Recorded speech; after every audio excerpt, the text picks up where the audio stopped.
शुरू करता हूं अल्लाह के बाबरकत नाम से जो बड़ा मेहरबान निहायत रहम करने वाला है। आज हम आपके लिए लेके आए हैं बहुत ही इंटरेस्टिंग वाली वीडियो। तकरीबन मैंने देखा कहीं पे इन एरर के बारे में कोई भी मालूमात यूट्यूब पर या किसी भी जगह पर मुझे नहीं मिली, तो मैंने सोचा ये मालूमात क्यों ना नाजरीन तक मैं खुद पहुंचाऊं, या जो मेरे जैसे काम करते हैं अगर उनको मुश्किल दरपेश आए तो क्यों ना उन तक ये वीडियो मैं खुद पहुंचाऊं। जी दोस्तों, आज हम अब बात करने वाले हैं ग्री कंपनी के एसी पर F6, F8 और F9 ये तीन मुख्तलिफ एरर किस वजह से आते हैं और इसमें क्या फॉल्ट हो तो ये आते हैं और इनको कैसे खत्म करना है। लेकिन दोस्तों, उससे पहले अगर आप मेरे चैनल पर नए हैं तो चैनल को सब्सक्राइब करें ताकि मेरी आने वाली वीडियो आप तक बर वक्त पहुंच सके। लेकिन दोस्तों, F6, F8, F9 एरर की तरफ बढ़ने से पहले मैं आपको एक मालूमात देना चाह रहा हूं। ये है इस वीडियो की रिलेटेड ही। अगर ये आपको समझ आ जाएगी तो फिर आपको एरर जो आएंगे F6, F8 उसको हल करने में आपको चंद ही सेकंड लगेंगे, आप खुद ही खत्म कर लेंगे। इससे आपको आपका फॉल्ट जो है ना वो पता चल जाएगा। जी दोस्तों, बढ़ते हैं वीडियो की तरफ। फ्रीक्वेंसी क्या है, हमारे पास फ्रीक्वेंसी कितनी आ रही है। कोई भी इलेक्ट्रिकल चीज जो भी बिजली पर चलती है वो एक सेकंड में जितनी दफा अपनी कुव्वत और सिम्मत तब्दील करे उसको फ्रीक्वेंसी कहते हैं। मिसाल के तौर पर अगर हमारे पास 220 वोल्टेज आ रहे हैं, हमारे पास फ्रीक्वेंसी होगी 50 Hz। अगर 220 से 240 है तो कुछ ही फ्रीक्वेंसी बढ़ेगी, कोई इतना फर्क नहीं पड़ेगा।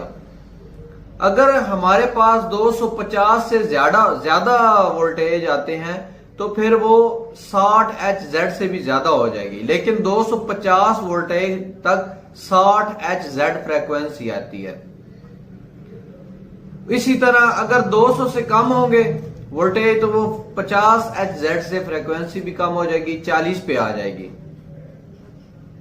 तो मालूम हुआ कि हमारे पास जो इस वक्त 220 वोल्टेज है वो इस वक्त चल रहे हैं 50 Hz से। बाज़ औक़ात किसी जगह पर 250 वोल्टेज होते हैं तो वो 50 Hz से 60 Hz तक हमारे पास फ्रीक्वेंसी आ रही होती है, जिस पर हमारी कोई भी इलेक्ट्रिकल चीज 50 Hz और 60 Hz तक चलती है। इसी तरह मैं आपको बताता हूं कि F6 अगर एरर आ जाए तो क्या फॉल्ट होता है।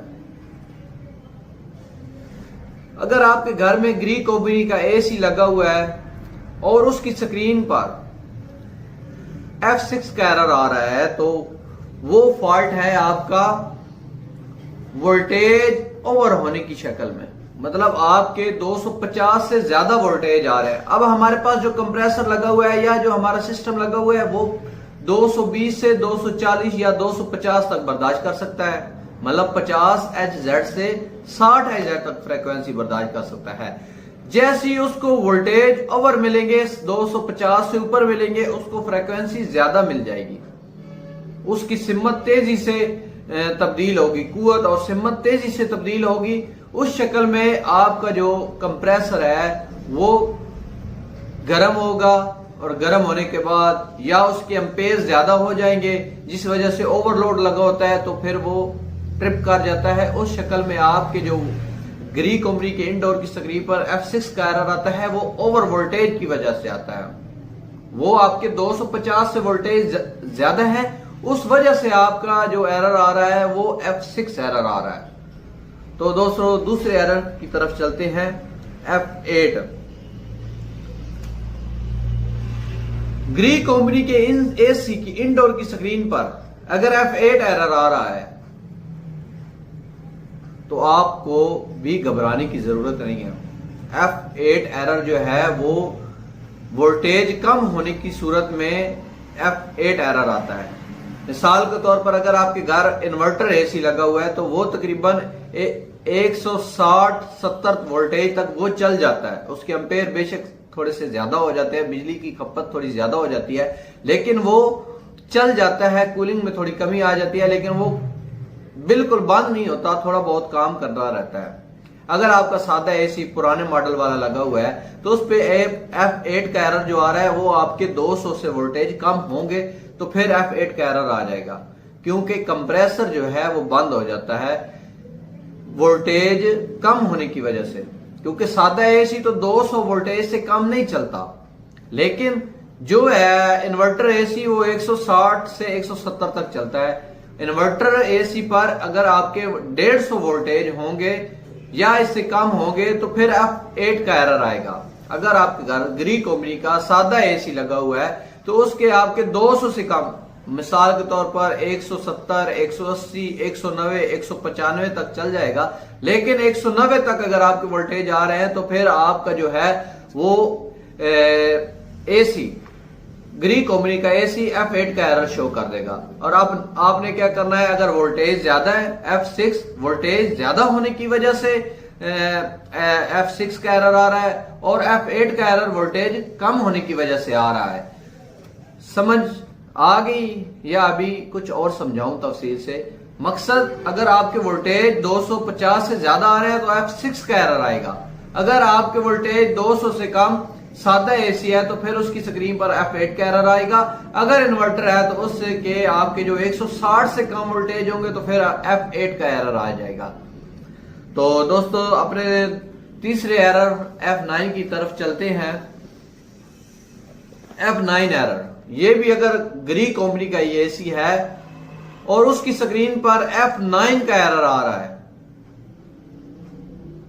इसमें अगर आपका जो सादा एसी है F9 एरर आ रहा है तो फिर उसके आपका कैपेसिटर खराब होगा, जिसकी वजह से कंप्रेसर ज्यादा एम्पेयर ले रहा होता है और वो ओवरहीट होकर गर्म हो जाता है, जिसकी वजह से F9 का एरर आता है। अगर आपका कैपेसिटर ठीक है फिर भी आपका जो कंप्रेसर है वो गर्म होकर ट्रिप कर गया है, ओवरहीट कर गया है, तो फिर आपने क्या करना है, एक कैपेसिटर चेंज करके उसके साथ कंप्रेसर को पानी की मदद से आपने ठंडा करना है। ठंडा करके, फुल ठंडा करके आपने फिर चलाना है। उम्मीद है इंशाल्लाह आपका जो F9 का एरर है वो क्लियर हो जाएगा। और अगर आपके घर ग्री कंपनी का इन्वर्टर एसी लगा हुआ है और वो भी F9 का एरर दे रहा है तो फिर उसमें जो आपका मसला है, आपका कंप्रेसर ओवरहीट हो चुका है, आपका जो कोई आउटडोर की किट लगी हुई है उसमें हो सकता है वो कोई कैपेसिटर वगैरह फट गया हो, जिसकी वजह से कंप्रेसर मुकम्मल प्रॉपर अपना करंट नहीं ले रहा, उसकी वजह से कंप्रेसर गर्म हो जाता है और वो ट्रिप करके F9 का एरर आ जाता है। अगर वो नहीं है, आपकी किट ठीक है, कैपेसिटर कोई मतलब फटा हुआ नहीं है, तो फिर आपका जो कंप्रेसर है उसमें हो सकता है आपके एसी में गैस ज्यादा हो। मतलब इन्वर्टर एसी में 150 PSI तक प्रेशर होता है। अगर उसमें 170, 80 या 90 PSI रनिंग प्रेशर होगा तो वो फिर ओवरहीट होगा, मतलब उस पर इजाफी बोझ है, लोड है। सादे पे भी ऐसा ही है, सादा भी आपने चेक करना है गैस वगैरह कि उसकी गैस पूरी है। अगर तो गैस पूरी है, 150 PSI तक प्रेशर है, तो फिर आपने एक बार कंप्रेसर को ठंडा करना है, कंप्रेसर को ठंडा करके फिर चलाना है। कुछ देर के लिए तो F9 का एरर खत्म हो जाएगा। अगर तो प्रॉपर खत्म हो जाए तो फिर तो ठीक है, लेकिन सवाल यह है कि अगर फिर आ जाए तो क्या मसला होगा। फिर आपका जो कंप्रेसर है वो ओवरहीट हो चुका है, मतलब उसकी जो वाइंडिंग है वो कमजोर हो चुकी है और थोड़ी देर ही चलता है वो गर्म हो जाता है उस कंप्रेसर, जिसकी वजह से आपका जो है वो F9 का एरर आ रहा है। फिर आपको कंप्रेसर चेंज करना पड़ेगा तभी F9 का एरर रिमूव होगा। तो दोस्तों फर्स्ट F6 ओवर वोल्टेज होने की वजह से 250 से ऊपर वोल्टेज हो तो F6 का एरर आता है। अगर 200 से कम हो सादे के लिए और इन्वर्टर के लिए 160 से कम हो तो फिर F8 का एरर आएगा। और F9 इसमें कैपेसिटर खराब हो सकता है, गैस ओवर मतलब ज्यादा हो सकती है, और तीसरे नंबर पे इसका कंप्रेसर जो है वो डेड हो सकता है, उसकी वाइंडिंग डेड हो सकती है। उम्मीद करता हूं दोस्तों आपको मेरी वीडियो पसंद आई होगी। अगर पसंद आई है तो मेरे चैनल को सब्सक्राइब करें ताकि मेरी आने वाली हर वीडियो आप तक आसानी से पहुंच सके। तब तक के लिए इजाजत।